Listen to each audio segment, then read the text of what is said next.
നേരം വെളുത്ത 6 മണിയായപ്പോൾ ഞാൻ പുറത്തേക്ക് ഇറങ്ങി വരുന്നതാണ്. അതുവരെ ഞാൻ അടച്ചിട്ടേക്കുമായിരുന്നു. കാരണം തേനീച്ചപ്പെട്ടി ഉള്ളതുകൊണ്ട് തേനീച്ച എല്ലാം കൂടെ വീട്ടിലേക്ക് കയറി വരും. അത് കഴിഞ്ഞൊന്ന് പുറത്തേക്കൊക്കെ ഇറങ്ങി ഒന്ന് സൂര്യനെയൊക്കെ ഒന്ന് കണ്ടു.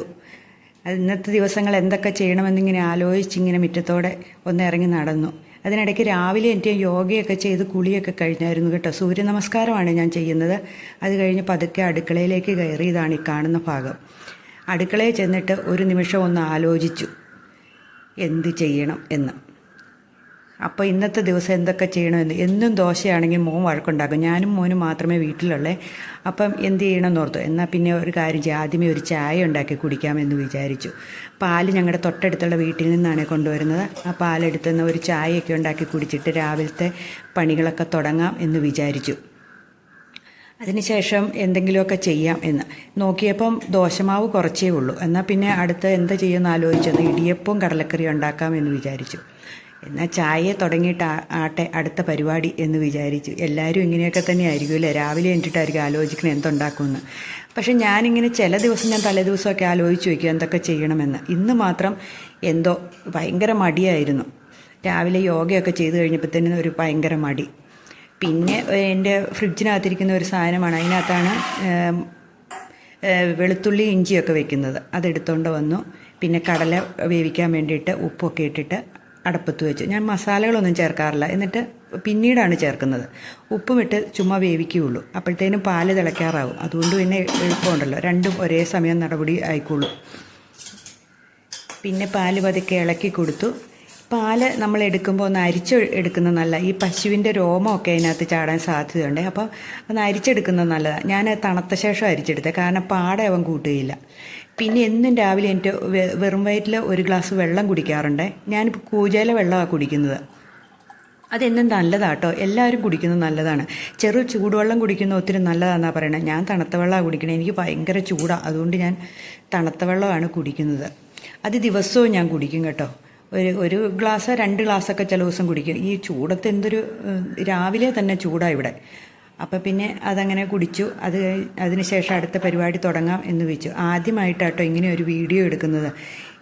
കുക്കിംഗ് വീഡിയോ എടുക്കുമ്പോഴൊക്കെ മോൻ സഹായിച്ചിട്ടുണ്ട് ആദ്യകാലത്തൊക്കെ. പിന്നെ ഞാൻ തന്നെയായപ്പോൾ എനിക്കൊരു പാടായിരുന്നു. എന്നാൽ ഇന്നൊന്ന് പരീക്ഷിച്ച് നോക്കാം എന്ന് ഓർത്തുകൊണ്ടാണ്. എന്തെങ്കിലും തെറ്റുകുറ്റങ്ങളൊക്കെ ഉണ്ടെങ്കിൽ നിങ്ങളൊന്ന് ക്ഷമിച്ചേക്കണം കേട്ടോ. അങ്ങനെ തേയിലപ്പൊടി ഇട്ടു. തേയിലപ്പൊടിക്കാണെങ്കിൽ കടുപ്പം കുറവാണ്, അതുകൊണ്ട് ഇച്ചിരി അധികം ഇടണം. അതിനുശേഷം ഒരു ചായയൊക്കെ ഉണ്ടാക്കി. ഞാൻ മധുരം ഉപയോഗിക്കാറില്ല കേട്ടോ, പഞ്ചസാര ഉപയോഗിക്കാറില്ല. എനിക്ക് ഷുഗർ ഉണ്ടായിരുന്നു, ഇപ്പം നോർമലാണ്. എങ്കിലും ഞാൻ പഞ്ചസാര എനിക്ക് തീരെ ഉപയോഗിക്കാറില്ല. ഇങ്ങനെ ആദ്യമൊക്കെ ഭയങ്കര ബുദ്ധിമുട്ടായിരുന്നു. ഇപ്പോൾ അത് സ്വാഭാവികം മാത്രമായി മാറി. കാരണം പഞ്ചസാര ഉപയോഗിക്കാണ്ട് കടുംചായയും പാൽച്ചായയൊക്കെ കുടിക്കാൻ ഒരു കുഴപ്പമില്ലാണ്ടായി. പിന്നെ രാവിലെ പാല് കുടിക്കാൻ വേണ്ടി 3 അവന്മാരുണ്ട് ഇവിടെ, 3 പൂച്ചകൾ. അവന്മാർ റെഡി ആയിട്ടിരിക്കുന്നതാണ്. പാല് ചൂടായതുകൊണ്ട് അവന്മാരങ്ങനെ ഇരിക്കുന്ന വെയിറ്റ് ചെയ്ത് ഒഴിച്ചു കൊടുത്തിട്ടുണ്ട് കാര്യം പറഞ്ഞ പാത്രത്തിൽ. പക്ഷേ ചൂടായതുകൊണ്ട് അങ്ങനെ ചായ ഞാൻ ഊറ്റിയെടുത്തു. ചായ 2 പ്രാവശ്യം ഒന്ന് പതുക്കെ ഒന്ന് അടിച്ചെടുക്കും. കാരണം എന്താണെന്ന് വെച്ചാൽ അടിക്കുമ്പോൾ ചായക്ക് ടേസ്റ്റ് കൂടുതലുണ്ടെന്നല്ലേ പറയുന്നത്. അതുകൊണ്ട് ഇനി അങ്ങോട്ടും ഇങ്ങോട്ടും ഊറ്റിയെടുക്കുന്നതിനെയാണ് ഈ അടിച്ചെടുക്കുക എന്ന് പറയുന്നത്. അങ്ങനെ ഞാൻ ചെയ്തിട്ടാണ് എടുക്കുന്നത്. സാധാരണ ചേട്ടനുള്ളപ്പോൾ ചേട്ടൻ പറയും അങ്ങനെ അടിച്ചെടുക്കണ്ട, പത ഇല്ലാതെ തന്നാൽ മതി എന്ന് പറയും. പക്ഷേ എനിക്ക് നേരെ തിരിച്ചാണ്, എനിക്കിങ്ങനെ എടുക്കുന്നതാണ് ഇഷ്ടം. ഞാൻ 2ഉം 2ആയിട്ട് എടുക്കും. ചേട്ടനെ പതയില്ലാതെ എടുക്കും, എനിക്ക് അടിച്ചു എടുക്കും. പക്ഷേ ഞങ്ങളിപ്പോൾ തന്നെയുള്ളൂ വീട്ടിൽ, അതുകൊണ്ട് ഞാൻ എൻ്റെ ചായ എടുത്തു. എന്നിട്ട് ഞാൻ ഇച്ചിരി ആറിയ ശേഷം കേട്ടോ കുടിക്കുന്നത്. നിങ്ങൾ കാണുമ്പോൾ ഓർക്കും ചൂടോടെ കുടിക്കുന്നതാണ്. ചായ ആറി. ഇത് കുറേ നേരം കൊണ്ടെടുത്ത വീഡിയോയല്ലേ, അപ്പോഴത്തേനും ഇത് ആറി തുടങ്ങി. അപ്പോഴത്തേനും ഒരു ചായയൊക്കെ കുടിച്ചിട്ട് അടുത്ത പരിപാടി തുടങ്ങാം എന്ന് വിചാരിച്ചു. പല ദിവസവും രാവിലെ എന്നിട്ട് ഇതൊക്കെയാണ് പരിപാടി.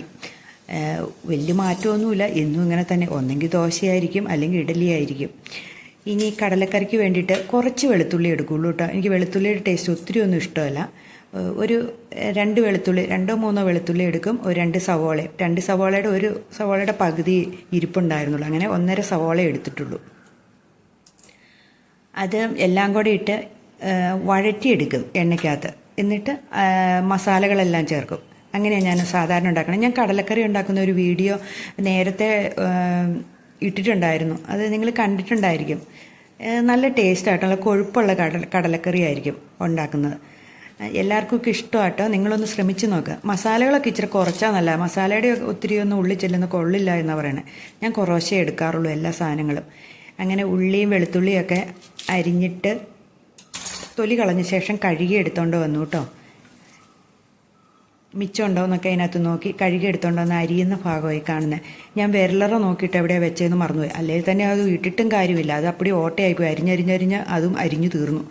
അപ്പോൾ പിന്നെ ഇനി എനിക്ക് പുതിയതൊരെണ്ണം എവിടെയോ മേടിച്ചിട്ട് എവിടെയോ വെച്ചൊന്നും കണ്ടുമില്ല. ഒരു ശക്കലം ഇഞ്ചി ഞാൻ കൊത്തിയിടുന്നുണ്ട് അതിനകത്ത് കേട്ടോ. ഇഞ്ചിക്ക് ഒത്തിരി ഇട്ടാലൊരു അതുകൊണ്ട് കുറച്ചിടും നല്ല ടേസ്റ്റിന് വേണ്ടിയിട്ട്. പിന്നെ ഇടിയപ്പത്തിനുള്ള പൊടിയാണിത്. ഇത് നമ്മുടെ പാടത്ത് കൃഷി ചെയ്ത നെല്ലിൻ്റെ അരിയാട്ടോ, അത് പൊടിച്ചെടുത്തതാണ്. ഇവിടെ ഒരു മില്ലുണ്ട്, അവിടെ കൊണ്ട് പൊടിച്ചെടുത്തുകൊണ്ട് വന്നതാണ്. ഞങ്ങൾക്ക് 2 പേർക്കുള്ള എടുത്താൽ മതി, അതുകൊണ്ട് കുറച്ച് എടുക്കുന്നുള്ളൂ. ഇതാണേലും മിച്ചം വരും, എന്നാലും ഞാൻ വൈകുന്നേരം എങ്ങനെയെങ്കിലും അവനെ കഴിപ്പിക്കും അത്. പിന്നെ അവൻ എക്സാം ആയതുകൊണ്ട് അവന് കഴിച്ചോളും, കുഴപ്പമൊന്നുമില്ല. എക്സാം ആയതുകൊണ്ട് ഇടിയപ്പമൊക്കെ ഇഷ്ടമാണ്. അങ്ങനെ അത് ഉണ്ടാക്കുന്നു. ഉപ്പിടും. ചിലർ എണ്ണ ഒഴിക്കാറുണ്ട് പൊടിക്കകത്ത്, അതായത് ഇടിയപ്പത്തിൻ്റെ പൊടിക്കകത്ത് എണ്ണ. അപ്പം നല്ല സ്മൂത്തായിട്ട് അത് നമ്മൾ ഇങ്ങനെ കറക്കുമ്പോൾ ചാടി വരും എന്നാണ് പറയുന്നത്.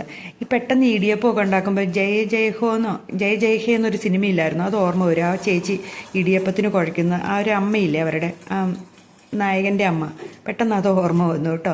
എനിക്കും ഇച്ചിരി പാടുള്ള പരിപാടിയാണ്. ഈ എണ്ണയൊക്കെ ഇട്ടിട്ട് പിരിക്കുമ്പോഴേ അത് ചിലപ്പോൾ തെന്നി പോകും, നമുക്ക് പാടാ പിരിക്കാൻ. അതുകൊണ്ട് ഞാൻ എണ്ണ ചേർക്കാറില്ല. അങ്ങനെ ഇടിയപ്പത്തിനുള്ള വെള്ളം അടപ്പത്ത് വെച്ചു. ഇനി അത് തിളച്ച് കഴിയുമ്പം അതിലേക്ക് ഒഴിക്കും. ഒരു സ്പൂണും കൊണ്ട് ഇളക്കുക. എന്നിട്ട് ചൂടാറി കഴിഞ്ഞിട്ടാണ് ഞാൻ കുഴയ്ക്കാറുള്ളൂ, അല്ലെങ്കിൽ പിന്നെ നമ്മുടെ കൈ പൊള്ളൂലേ ചൂടോട് കൂടിയാകുമ്പോൾ. അത് ഒന്ന് ചൂടാറി കഴിഞ്ഞിട്ട് കുഴയ്ക്കാമെന്ന് ഓർത്തുകൊണ്ട് ഞാൻ അതൊക്കെ ഒഴിച്ചു ഇളക്കി വെച്ചു. നന്നായിട്ട് ഇളക്കണം കേട്ടോ. ഇത് എല്ലായിടത്തും ഒന്ന് പറ്റുന്ന രീതിയിൽ ആ തവി ഉപയോഗിച്ചൊന്ന് നന്നായിട്ട് ഇളക്കി വെക്കണം. ഇതിലേക്കാണ് ഞാൻ എണ്ണ ചേർക്കണം എന്ന് പറഞ്ഞത്. ചിലർ നെയ്യ് ശകലം ചേർക്കാറുണ്ട്, അതൊക്കെ ടേസ്റ്റാന്ന് പറയണ കേൾക്കാം.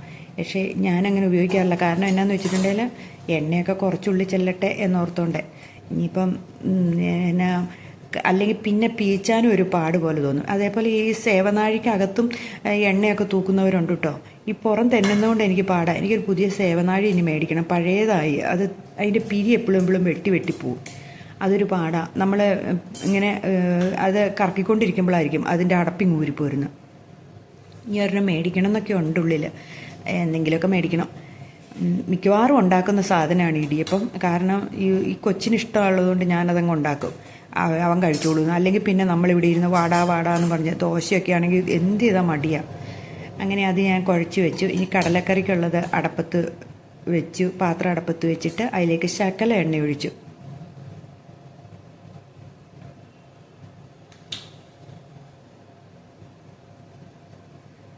ശകല എണ്ണ ഒഴിക്കുന്നുള്ളൂ കേട്ടോ. അതിനകത്തേക്ക് ഞാൻ കറിവേപ്പിലിടും. കടുക് എൻ്റെ മോന് ഇഷ്ടമല്ല, അവൻ ആ കടുകെല്ലാം പെറുക്കി കളഞ്ഞുകൊണ്ടിരിക്കും. എന്നാൽ പിന്നെ അത് ഇടാണ്ടിരിക്കുമല്ലേ ഭേദം. എല്ലാ കടുകും ഇങ്ങനെ പെറുക്കി സൈഡിലേക്ക് മാറ്റി വയ്ക്കും. ഇനി സവോളയും വെളുത്തുള്ളിയും ഇഞ്ചിയും എല്ലാം കൂടെ ഞാനിട്ട് വഴറ്റുന്നതാണ്. വഴറ്റിയ ശേഷം അതിലേക്കാണ് ഞാൻ മസാലകൾ ചേർക്കുന്നത് കേട്ടോ. നന്നായിട്ട് ഒരുമാതിരി ഒരു കളർ മാറി കഴിയുമ്പോൾ അതിനകത്തേക്ക് മല്ലിപ്പൊടി, മഞ്ഞൾപ്പൊടി, ഗരം മസാല, പെരിഞ്ചീരകം, ഇത്രയും ഞാൻ ചേർത്തിട്ടാണ് അരയ്ക്കുന്നത്. അത് തണുത്ത് കഴിയില്ലേ, ആറുക എന്ന് പറയും നമ്മുടെ നാട്ടിൽ. തണുത്ത് കഴിയുമ്പം ഞാൻ മിക്സിക്കകത്തിട്ട് അരയ്ക്കും. അതിനകത്തേക്ക് ഇച്ചിരി കടലയും കൂടെ ചേർത്തിട്ടാട്ടോ അരയ്ക്കുന്നത്. നന്നായിട്ടൊന്ന് വഴറ്റിയെടുക്കും, ആ മസാലയുടെ മണം ഒന്ന് പോകാൻ വേണ്ടി മാത്രം. എന്നിട്ട് അതിലേക്ക് ഞാൻ കുറച്ച് കടലയും കൂടെ ചേർത്തിട്ടാണ് തണുത്ത് കഴിയുമ്പോൾ ഞാൻ അരച്ചെടുക്കുന്നത്. അപ്പോൾ ഒരു കൊഴുപ്പുണ്ടായിരിക്കും ആ കടലക്കറിക്ക്. പ്രഷറൊക്കെ പോയി ഒന്ന് നോക്കിയ ശേഷം കുക്കർ തുറന്നു. എന്നിട്ട് ഞാൻ കടല എടുത്തിരുന്നതാണ് അതിനകത്തേക്ക്.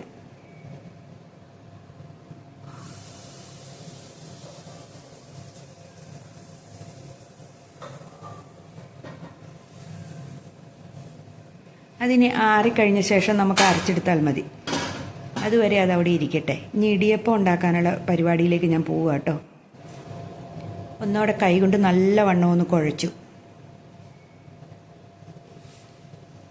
കുഴയ്ക്കും തോറും അതിന് ടേസ്റ്റ് കൂടുതലാണെന്നാണ് പറയുന്നത് കേട്ടോ. നല്ല സ്മൂത്തായിട്ട് വരും മാവ്.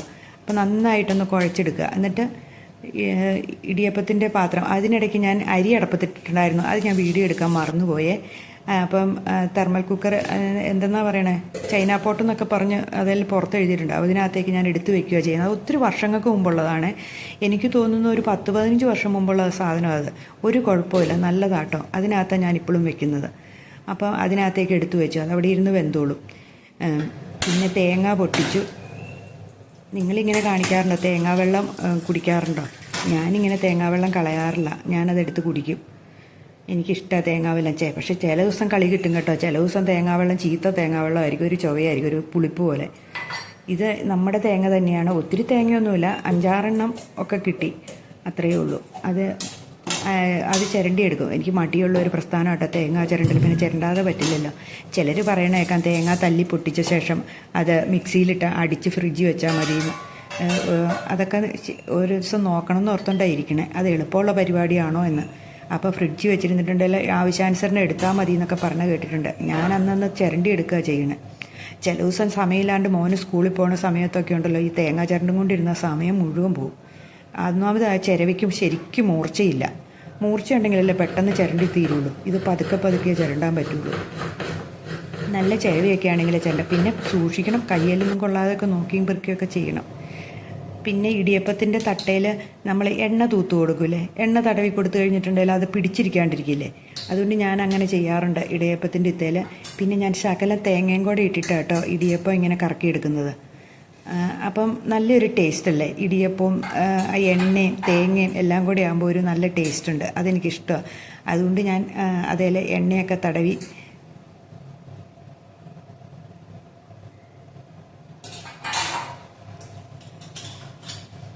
ഈ സേവനാഴിക്കകത്ത് മാവ് ഇടുന്നതാണ് ഈ കാണുന്നത്. നമ്മൾ കുഴച്ച് വെച്ചിട്ടുള്ള അല്ലേ ആ മാവ് എടുത്ത് ഉരുട്ടിയിട്ട് അതിനകത്തേക്ക് ഇട്ട് കൊടുക്കും. അതെനിക്ക് ഭയങ്കര പാടാണ്. ഇത് കുഞ്ഞ് ചില്ലെന്നല്ലേ പറയണേ, ആ ചാടുന്ന കുഞ്ഞ് ചില്ലാണ്. അപ്പം നൈസായിട്ടുള്ള ഇടിയപ്പം കുഞ്ഞ് നേർത്തിരിക്കും ഇടിയപ്പം ഉണ്ടാക്കുന്നത്. അപ്പോൾ എനിക്കൊരു ബാക്കിയുള്ള ചില്ലുകളെല്ലാം പൊട്ടിപ്പോയി. അപ്പോൾ ഇനി ഒരു പുതിയതൊരെണ്ണം മേടിക്കണം എന്ന് ഓർത്തുകൊണ്ടായിരിക്കുന്നത്. എന്തെങ്കിലും കടയിൽ പോകുമ്പോൾ അങ്ങനെയൊന്നും പോകാറില്ല. പുറത്തേക്കൊക്കെ അപൂർവമായിട്ടേ പോകാറുള്ളൂ. വല്ലപ്പോഴും പോകുമ്പോൾ ഒക്കെ ഇങ്ങനെ മറന്നും പോകും ഇത് മേടിക്കണ കാര്യമൊക്കെ. അപ്പം അങ്ങനെയൊക്കെയാണ് ഞാൻ എല്ലാത്തിലും തേങ്ങ ഇട്ട് കൊടുക്കുന്ന ഭാഗമായി കാണുന്നത്.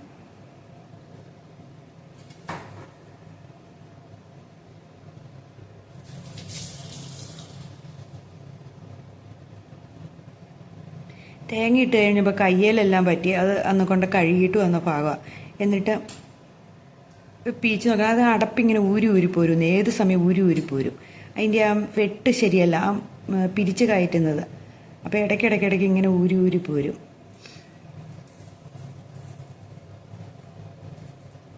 ഇവിടെ എല്ലാവർക്കും ഇടിയപ്പം ഭയങ്കര ഇഷ്ടമാണ്, അതുകൊണ്ട് പിന്നെ കുഴപ്പമില്ല.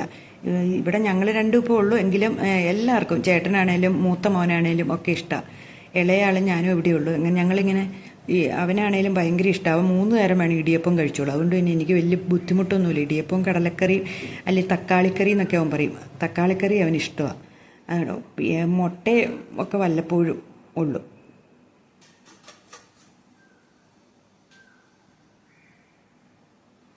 ഇങ്ങനെ ഇടിയപ്പത്തിൻ്റെ തട്ട് വയ്ക്കുമ്പോഴേ ചിലപ്പം ഇതിൻ്റെ ആവി താഴത്തെ തട്ടിലേക്ക് ചാടാനുള്ള സാധ്യതയുണ്ട്. പക്ഷേ എളുപ്പമൊന്ന് പണി തീരുമെങ്കിലും ആവി വെള്ളം ഇങ്ങനെ അടിയിലേക്ക് ചാടും. അതൊരു കുഴപ്പമുണ്ടെങ്കിലും ഞാൻ എളുപ്പം എൻ്റെ പണി തീർക്കാൻ വേണ്ടിയിട്ട് ഞാൻ അങ്ങനെ ചെയ്തു എന്ന് മാത്രമേ. ഇനി കടലക്കറിക്ക് അരച്ചെടുക്കാൻ വേണ്ടി പോവുക കേട്ടോ. അത് മിക്സിക്ക് ഇട്ടു. എൻ്റെ മിക്സി എന്ന് പറയാൻ പ്രീതി സോഡിയാക്കാണ്.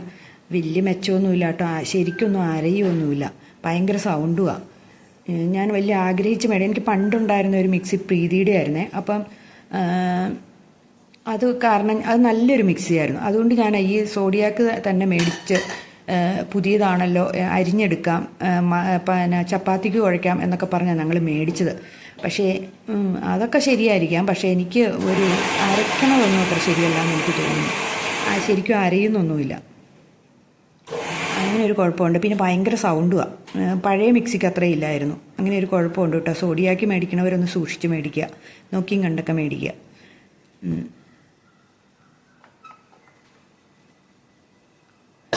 ഇനി ഞാൻ പാത്രം അടപ്പത്ത് വെച്ചിട്ട് അതിലേക്ക് കുറച്ചെണ്ണ, ഒത്തിരി വെള്ളം, ഒരു 1/4 ടീസ്പൂൺ എണ്ണ ഒഴിച്ചു കൊടുക്കും. എന്നിട്ട് അതിലേക്ക് കറിവേപ്പില എടുത്തിടും.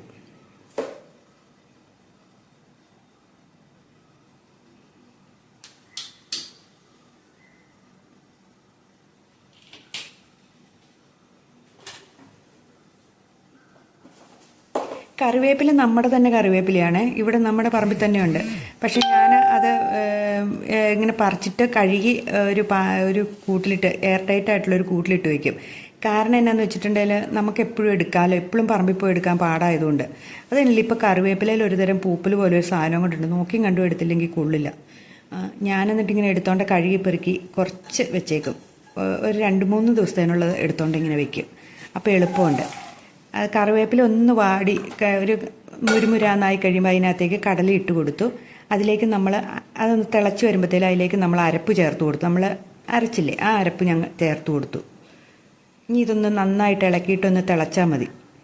നമ്മുടെ കടലക്കറി റെഡിയായി. ഉപ്പൊക്കെ ഉണ്ടോ എന്ന് നോക്കണേ. ഉപ്പ് ആവശ്യത്തിന് വെള്ളമൊക്കെ ഒഴിച്ചു കൊടുത്തോളുക, നമുക്ക് ആവശ്യത്തിന്. ചിലർക്ക് ഒത്തിരി ഗ്രേവിയൊക്കെ ഇഷ്ടമുള്ളവരില്ലേ, അപ്പോൾ അതനുസരിച്ച്. ചിലർ തക്കാളിയൊക്കെ ചേർക്കും കേട്ടോ കടലക്കറിക്കകത്ത്. ഞാനങ്ങനെ ചേർക്കാറില്ല. എനിക്കിഷ്ടം ഇങ്ങനെ ഉണ്ടാക്കി കടലക്കറിയാണ്, അവനും ഇഷ്ടം അതാണ്. അതുകൊണ്ട് ഞങ്ങൾ ഇങ്ങനെയാണ് ഉണ്ടാക്കുന്നത്. ഇച്ചിരി കുറുകിയിരിക്കും കടലക്കറി. പിന്നെ ഇടിയപ്പം എടുക്കാറായി. അപ്പോൾ ഇനിയിപ്പോൾ അടുത്തത് ഇടിയപ്പം ഒരു പാത്രത്തിലേക്ക് തട്ടും. ചിലർ പാത്രത്തിലേക്ക് കാസറോളിലേക്ക് ചുമ്മാ കമത്തിയാൽ മതി.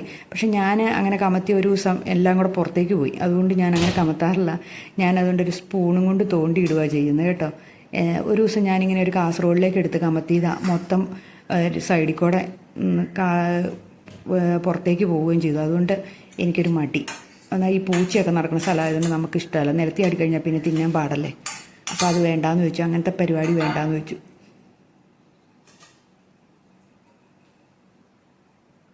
ഇതുണ്ട് ആവി അതിനകത്ത് വേണ്ട. അത് ഞാൻ പതുക്കെ ഒന്ന് ചെരിച്ച് കളഞ്ഞതാണ്. ഓരോ തട്ട് വയ്ക്കുകയാണെങ്കിൽ ആവി. അപ്പോൾ ഉള്ള ഗ്യാസെല്ലാം ചിലവാകുമല്ലോ എന്ന് ഓർത്തുകൊണ്ട് ഒന്നിച്ചങ്ങ് ഉണ്ടാക്കും. എനിക്ക് 2 മാസം ഞാൻ എത്തിക്കും ഗ്യാസ്. ഇടിയപ്പം റെഡിയായി, കടലക്കറിയും റെഡിയായി. ഇനി ഞാൻ കഴിക്കാൻ പോവുക. എനിക്ക് വിശക്കുന്നുണ്ട് രാവിലെ. ഞാൻ യോഗയൊക്കെ ചെയ്തതായതുകൊണ്ടേ ഞാനപ്പോൾ കഴിക്കുകയാണ്. നിങ്ങൾ ഭക്ഷണമൊക്കെ കഴിച്ചോ? എൻ്റെ ഭക്ഷണം ഇതൊക്കെയാണ് ഇന്നത്തെ. ഇനി ഞാൻ ഉച്ചയാകുമ്പോൾ കഞ്ഞിയാട്ടോ കുടിക്കുന്നത്. അതായത് രക്തശാലി അരിയുടെ. അതൊരു ദിവസം ഞാൻ വീഡിയോ ഇടാവേ. ഇത് ഞാൻ പഠിച്ചു, ഇനി വീഡിയോ ഇടണത് എങ്ങനെയാണെന്ന് ഒന്ന് പരീക്ഷിച്ച് നോക്കിയതാ തന്നെത്താനെ. എപ്പോഴും ഞാൻ പിള്ളേരുടെ പുറകെ നടക്കുമ്പോൾ